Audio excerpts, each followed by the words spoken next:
Prenez soin de vous avec le groupe Vive et votre programme La Santé d'abord. Groupe Vive pour une santé accessible à tous. Bonjour à tous, soyez les bienvenus sur le plateau de La Santé d'abord, l'émission qui préfère prévenir plutôt que guérir. S'il y a bien une maladie pour laquelle la prévention joue un rôle crucial, eh bien c'est la maladie d'Alzheimer. Peu de traitements aujourd'hui ont fait la preuve de leur efficacité. En revanche, les facteurs de risque sont de mieux en mieux identifiés. On en parle aujourd'hui sur le plateau de La Santé d'abord.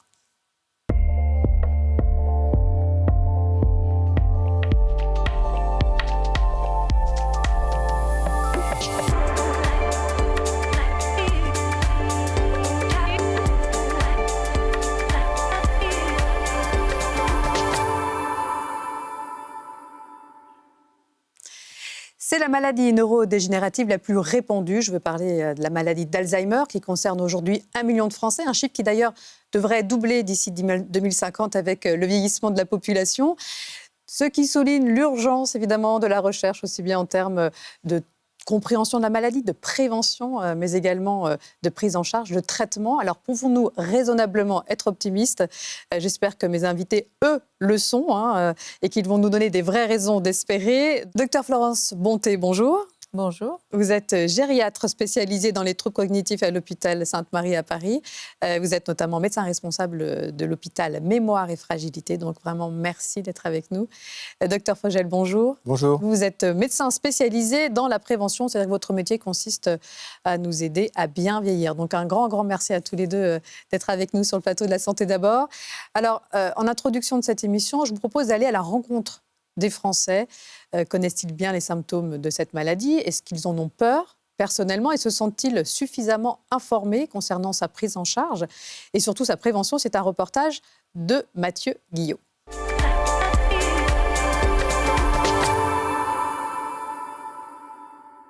Alors la maladie d'Alzheimer, c'est une maladie dégénérative, c'est une maladie qui touche le cerveau, il me semble, et on souligne souvent une perte d'autonomie qui est énorme.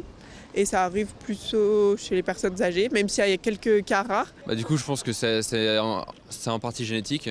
Il doit y avoir des facteurs génétiques comme beaucoup de maladies.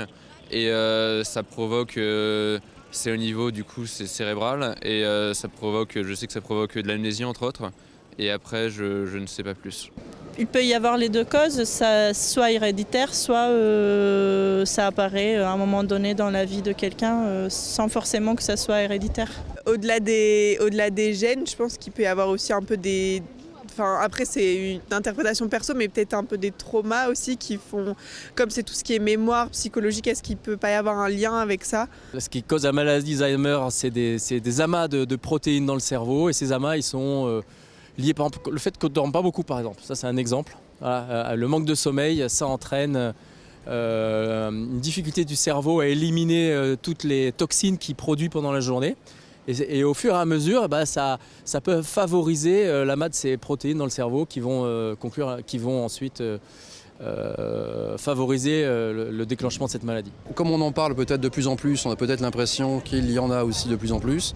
Je ne sais pas. Donc à moins que ce soit lié au mode de vie, là j'ai pas de réponse. Bon, quand même, cette histoire de mode de vie, de sommeil, etc., ça revient souvent dans les réflexions des Français concernant cette pathologie. Alors, justement, dans le palmarès des maladies qui font peur aux Français, la maladie d'Alzheimer arrive en 2e position, juste derrière le cancer, mais devant le sida et l'accident vasculaire cérébral, d'après un sondage IFOP publié en 2017. 66% d'entre eux craignent d'être un jour atteints par la maladie d'Alzheimer. Et surtout, les jeunes ont-ils raison d'être aussi inquiets ? Pourquoi cette maladie nous angoisse-t-elle plus que n'importe quelle autre maladie ? Florence Bonté. Eh bien, je comprends très bien cette inquiétude et je pense qu'il faut la relier aux 2 symptômes phares de la maladie qui sont les pertes de mémoire et la perte d'autonomie. À cause de ces 2 symptômes, le fait de ne plus être soi-même fait extrêmement peur aux gens et on le comprend volontiers. Et puis, je crois que les Français savent aussi qu'on n'a pas encore de traitement vraiment efficace pour cette maladie. Absolument, il n'y a pas de médicaments, de traitement curatif actuellement. Contrairement au cancer. Et encore plus intéressant, à en croire toujours cette étude IFOP, 35% des Français estiment qu'ils ont un risque important d'être un jour atteints de cette maladie. Alors, quels sont les facteurs de risque les plus souvent cités par les Français dans le cadre de cette maladie ? Tout à l'heure, les Français nous parlaient du sommeil, du manque de sommeil, des toxines, etc. Et on verra tout à l'heure si ce sont réellement d'ailleurs des facteurs de risque. Docteur Bonté. Oui, tout a été dit dans le reportage, hein, l'âge, l'alimentation, le manque de sommeil, les traumatismes crâniens, il manque les facteurs de risque cardiovasculaire, diabète, hypertension. Et puis, la partie génétique ou pas génétique, effectivement, la plupart des maladies ne sont pas génétiques et il existe de rares cas de maladies Oui, on reviendra un petit peu sur ce sujet. Concernant les facteurs de risque, docteur Fogel, on reviendra plus longuement aussi avec vous là-dessus, mais je pense que vous partagez tout à fait l'avis du docteur Bonté. Ouais. Il y a la peau. On parlera aussi de cette lipoprotéine tout à l'heure. Et 55% des Français, aussi toujours concernant cette étude, déclarent avoir le sentiment d'être mal informés sur la maladie d'Alzheimer en général, peut-être parce qu'il y a encore beaucoup de choses que la science ignore concernant cette pathologie. Je pense que le manque d'information est à mettre en parallèle aussi avec le peu de patients diagnostiqués, puisqu'aujourd'hui, il n'y a qu'un malade sur 2 qui est diagnostiqué et donc qui rentre dans une filière de soins, de prise en charge, où l'information va être délivrée. Donc l'autre moitié, je suppose que les 50% qui ne sont pas informés sont ceux qui ne sont pas encore allés faire un diagnostic pour un proche, voire pour eux-mêmes. Et pourquoi seulement un patient sur 2 est diagnostiqué aujourd'hui? Pourquoi ce sous-diagnostic? Eh bien, probablement parce que la maladie est très stigmatisante et qu'elle fait peur et qu'on attend peut-être une crise, quelque chose, un événement qui va obliger à prendre en charge ou en tout cas à modifier la vie quotidienne du malade. Tant que les choses se passent relativement bien, on attend. Justement, une prise en charge précoce est très importante. Qu'est-ce qu'on sait aujourd'hui sur les mécanismes physiopathologiques de la maladie d'Alzheimer? Alors, c'est donc une maladie neurologique, hein, comme l'a dit votre personne dans le reportage. C'est une maladie qui est caractérisée par la présence dans le cerveau d'une lésion qu'on appelle la plaque sénile, qui est composée de 2 protéines, la protéine Tau et la protéine amyloïde. C'est important à savoir puisque pour le diagnostic précoce, justement, la ponction lombaire va permettre de doser ces 2 protéines et donc va aider considérablement à porter un diagnostic de certitude. Ce qu'on appelle ces fameuses plaques amyloïdes, hein, c'est ça? C'est ça. Certains scientifiques parlent aujourd'hui d'une forme de protection du cerveau face à certaines menaces en cas d'inflammation, de produits toxiques. Le cerveau fabriquerait justement ces protéines pour se protéger. Docteur Fogel? Alors, possiblement, hein, je pense que ce n'est pas tout à fait prouvé, mais ces plaques amyloïdes seraient peut-être produites en réponse à des agressions par des toxiques comme les métaux lourds, j'imagine le tabac, la pollution, certains troubles métaboliques, le diabète, l'hypertension, etc. Il y a quand même des médicaments qui existent aujourd'hui, hein, on en parlait tout à l'heure. Comment fonctionne-t-il? Et à défaut de guérir la maladie, pourrait-il ralentir la progression de la maladie ou améliorer un tout petit peu les symptômes? Oui, ce sont des traitements symptomatiques, hein, avant tout. Certains sont d'ailleurs de moins en moins prescrits. Ils ont été récemment beaucoup moins remboursés. Et on va voir apparaître là prochainement une nouvelle génération de médicaments qui sont des médicaments qui vont agir directement sur les lésions, qui sont en cours d'étude en France. Ils ne sont pas encore commercialisés. Ils sont commercialisés aux États-Unis, mais pas encore chez nous. On est encore dans des études cliniques, mais très vraisemblablement, d'ici 1 an ou 2, on verra apparaître ces produits. Donc, qui agiraient directement sur les lésions et sur ces plaques amyloïdes? Est-ce qu'elle permettrait de détruire ces fameuses plaques qui sont à l'origine de ces lésions? Voilà, c'est le process qui est en cours. Ce sont des produits qui ne pourront pas être donnés à tous les malades avec des restrictions de prescription. Il ne faudra pas avoir de facteurs de risque cardiovasculaire. Or, on s'aperçoit que ça fait partie des facteurs de risque de la maladie. Donc aujourd'hui, on sait que ces médicaments vont être réservés à un très faible pourcentage de patients, environ 10 à 15%. Mais il faut encore attendre puisqu'il n'y a pas encore de commercialisation. Bon, en tout cas, ça nous donne des vraies raisons d'espérer. Merci, parce que c'était un peu aussi l'objectif de cette émission. Mais ça nous rappelle aussi l'intérêt de la prévention. Alors, avant, quels sont les premiers signes de la maladie d'Alzheimer? Quand faut-il commencer à s'inquiéter et à consulter un spécialiste? Eh bien, je vous emmène à Bretonneau, dans un centre spécialisé du dépistage de cette pathologie. C'est un reportage de Clémence Dosque.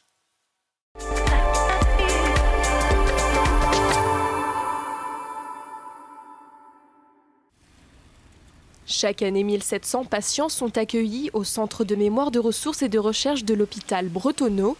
Pourtant, la prévention reste nécessaire. Perte d'autonomie, égarement, patients et entourage ont encore de nombreuses idées reçues sur la maladie d'Alzheimer.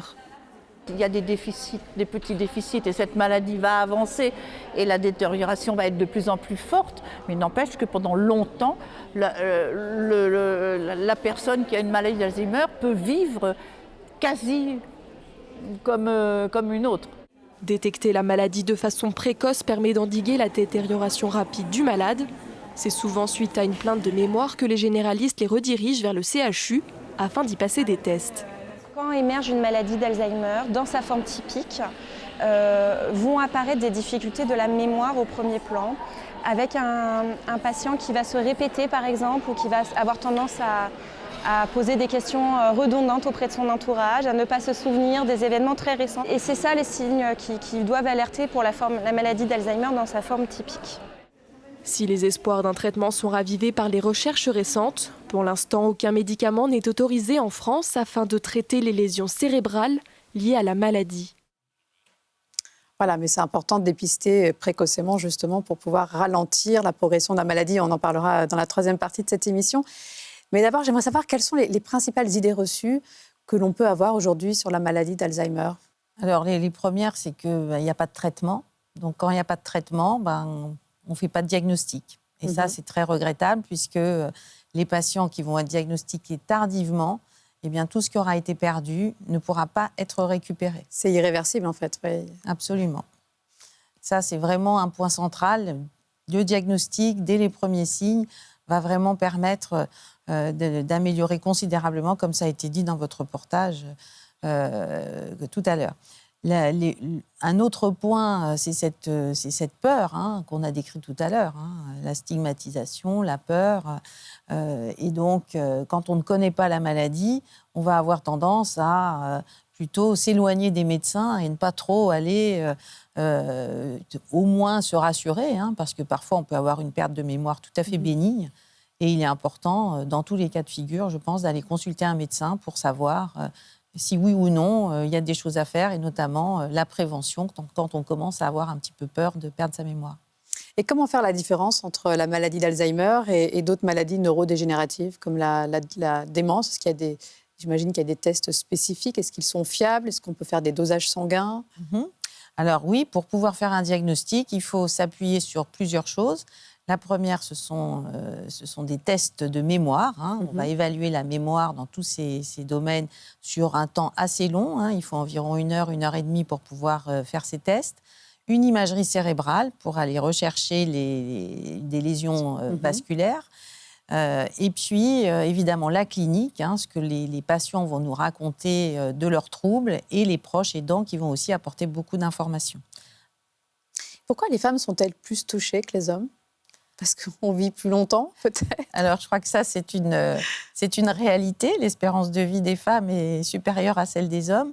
Néanmoins, je pense que je ne suis pas très douée en statistiques, mais les pondérations statistiques montrent qu'il y a quand même une prédisposition chez la femme, que pour l'instant, on n'a pas beaucoup argumenté. Alors peut-être chromosomique, avec hormonal. Oui, docteur Fogel. Les oestrogènes, en fait, stimulent la production d'acétylcholine dans le cerveau, qui est un neurotransmetteur qui permet d'accélérer l'influx nerveux. Donc on sait que, par exemple, la ménopause et le traitement de la ménopause, du reste, protège les femmes de la maladie d'Alzheimer. D'accord. Et la génétique là-dedans, parce que souvent, quand on a un proche atteint de la maladie d'Alzheimer, évidemment, on s'angoisse plus en se disant, ça peut m'arriver. Mais finalement, la forme héréditaire pure, c'est très rare. C'est moins de 1% de la population. Absolument. Non, il faut vraiment considérer que ce n'est pas une maladie génétique. Les rares cas de maladies génétiques sont des familles, et donc on retrouve des cas à toutes les générations. Donc on ne verra pas émerger une maladie d'Alzheimer dans une famille où il n'y en a jamais eu chez quelqu'un de moins de 60 ans. Ça n'existe pas. Parce que ces formes héréditaires, c'est chez des personnes qui sont plutôt jeunes, c'est avant 60 ans, voire vers 40 ans, et c'est des formes sévères. Donc. Ça commence avant 60 ans, les symptômes, et effectivement, l'évolution est plus rapide les symptômes vont aller très rapidement, conduire à une perte d'autonomie qui va être plus rapide que chez les personnes plus âgées. En revanche, on peut avoir un terrain génétique prédisposant à cette maladie, Oui. Dr Fogel. Oui, alors c'est ce que vous disiez, que dans 99% des cas, la maladie d'Alzheimer est sporadique, hein, donc il n'y a pas de cause génétique. Par contre, il faut prendre le patient dans sa globalité, et prendre en charge la santé, c'est prendre en charge le patient donc, dans sa globalité, c'est-à-dire prendre en compte plutôt son environnement, son état psycho-affectif, bien sûr sa génétique, donc, et l'épigénétique, l'influence de l'environnement sur l'expression des gènes, et enfin ses apports nutritionnels. Et dans la génétique, il y a un génotype qui a été identifié, et pour le coup, c'est publié aujourd'hui que le gène ApoE serait un gène qui prédisposerait à la maladie d'Alzheimer. Donc alors, il y a plusieurs génotypes. Le gène ApoE, c'est-à-dire qu'il va coder pour une lipoprotéine qu'on appelle l'ApoE, qui transporte le cholestérol, c'est ça, au niveau du cerveau. Donc il y a plusieurs génotypes. Ouais. Et donc le 2, 3 et 4. Et l'ApoE4 augmenterait le risque de développer plus tard une maladie d'Alzheimer. Et dans ces cas-là, on recommanderait à ces patients-là de manger pas trop de graisses saturées, donc de faire attention à leur taux de cholestérol. D'accord, donc produits laitiers, etc., rouge, avec modération, fromage, viande rouge. Et favoriser donc les oméga 3, le régime méditerranéen. Finalement. D'accord, les petits poissons gras. Et ça, on peut tester son génotype ApoE. Il faut aller. On peut le tester, mais c'est un peu plus compliqué. Il faut passer. En principe, il y a un conseil génétique. Enfin voilà, c'est pas. D'accord. C'est simple. Parlons des autres facteurs de risque liés justement à notre hygiène de vie qui sont clairement identifiés aujourd'hui. Bon, on vient de parler de l'alimentation. Essayer de manger également des aliments le moins transformés possible. Bio, le moins transformé, pas trop industriel, puisqu'on sait que les produits industriels sont cancérigènes, obésogènes, pas très bons à la consommation. Le bio, c'est mieux parce que vous avez moins de perturbateurs endocriniens, plus de vitamines, plus de minéraux dans les aliments bio. Et éviter tout ce qui est trop sucré aussi. Ouais. On parle de plus en plus de maladie d'Alzheimer comme diabète de type 3. Voilà.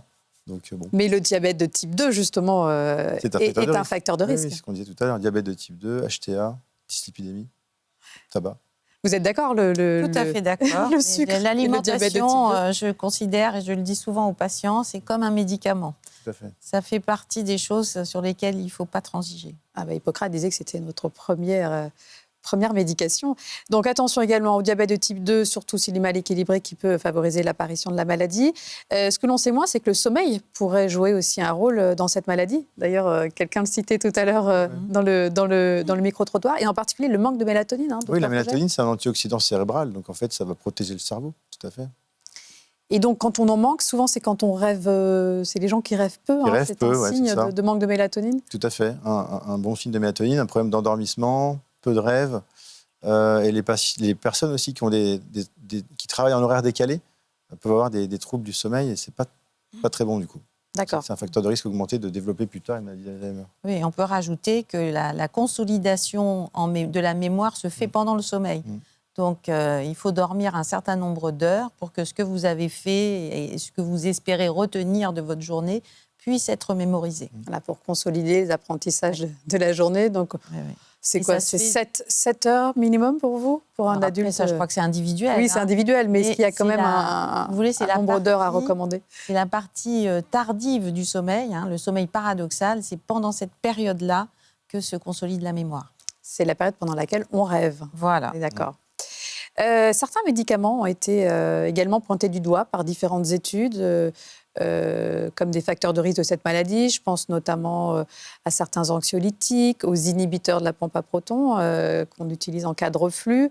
Que faut-il penser de ces études, Docteur Bonté? Je crois qu'il faut rester prudent. Quelques études, surtout avec les anxiolytiques, et ça a été avancé il y a un certain temps. Mais à ce jour, on n'a pas vraiment de preuves formelles pour pouvoir, en tout cas, les écarter de la pharmacie. Et je pense que, comme pour l'alimentation, il faut toujours prendre un médicament quand on en a besoin, quand il a été prescrit, à bonne dose, au bon moment, et savoir aussi arrêter la prescription quand on n'en a plus besoin. Voilà, toujours évaluer cette fameuse balance bénéfice-risque. Et bien sûr, le rôle de l'activité physique, ça, je pense qu'on en parle à chaque émission, Docteur Fogel. Activité physique et activité importante pour le développement du cognitif du cerveau, donc faire de la musique, faire de l'art, faire des activités qui vont stimuler le cerveau. D'accord. Et l'activité physique en fait partie, bien sûr. En fait partie, bien sûr. Finalement, j'ai envie de vous dire, ce sont des mesures préventives que l'on pourrait appliquer à de nombreuses maladies, comme les maladies cardiovasculaires, qui sont un facteur de risque de la maladie d'Alzheimer. Et ça, je trouve qu'on ne parle pas assez de ce lien entre ces deux pathologies. Ouais. Et oui, je pense qu'en prévention, nous ne sommes pas très, très actifs en France. Et c'est dommage. Et je pense que votre émission et notre présence aujourd'hui témoignent de l'intérêt qu'on a pour voilà, merci en tout cas d'être là. Alors, si malheureusement le diagnostic de la maladie a été posé, est-ce que l'application de toutes ces mesures préventives peuvent permettre de ralentir, voire de stopper sa progression si elles sont mises en place suffisamment tôt? Je pense que vous devez le voir. C'est certain. Là, on a beaucoup d'études qui le prouvent.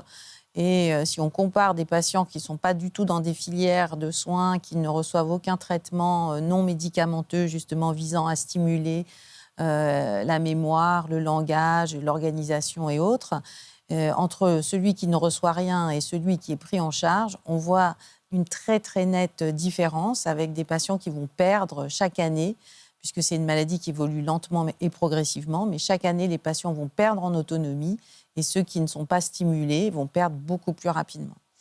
Et justement, n'oublions pas dans cette prise en charge de la maladie le rôle des aidants, le rôle très important des aidants qui peut influencer l'évolution de la maladie de façon importante. Tout à fait. L'aidant, c'est le partenaire de soins, c'est celui qui est au quotidien. Et il est souvent fatigué par l'aide qu'il apporte parce qu'il est sollicité extrêmement fréquemment. Donc, il faut beaucoup aussi s'occuper des aidants pour les accompagner, les informer et leur permettre aussi de prendre soin d'eux puisque l'accompagnement va durer sur de nombreuses années. Et justement, il existe aussi des équipes spécialisées Alzheimer, on les appelle les ESA. Ces équipes sont composées d'ergothérapeutes et de ASG, des assistants de soins en gérontologie. Leur mission est de mettre en place auprès des patients des outils particuliers qui leur permettront de garder leur autonomie le plus longtemps possible. C'est un reportage de Clémence Scarbi.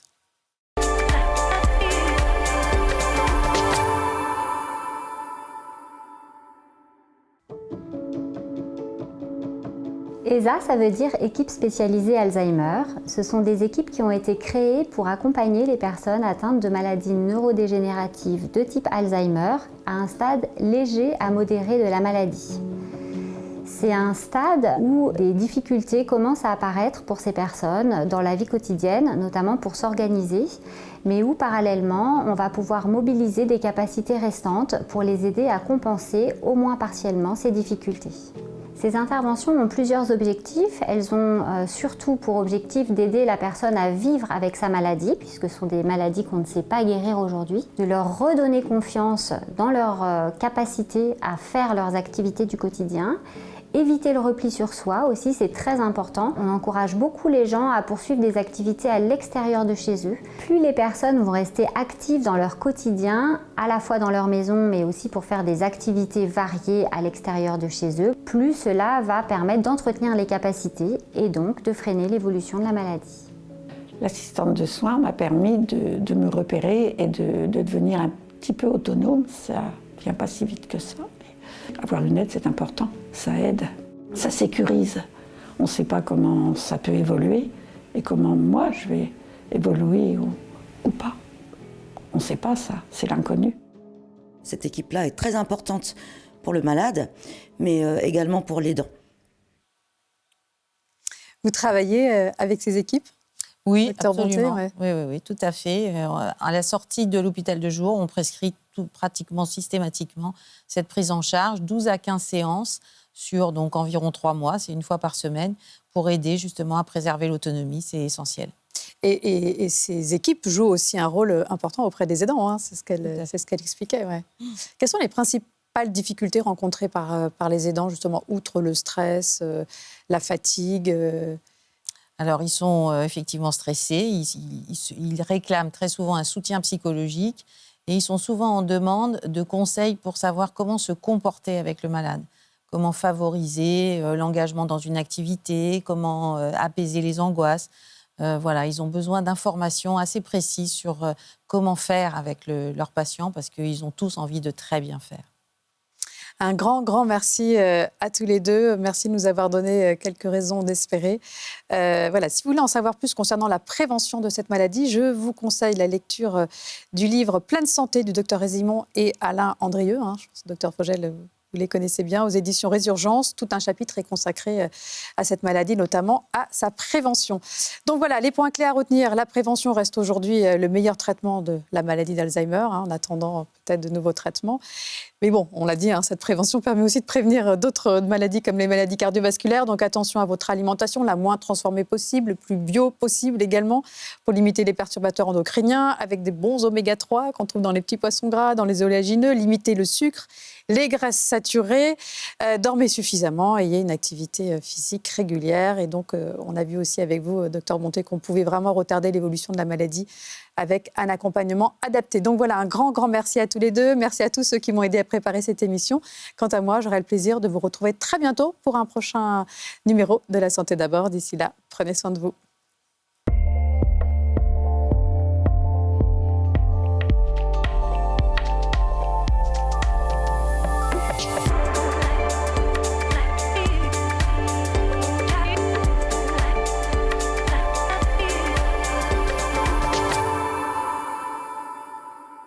Le groupe Vive vous a présenté La Santé d'abord, le programme qui prend soin de vous. Groupe Vive pour une santé accessible à tous.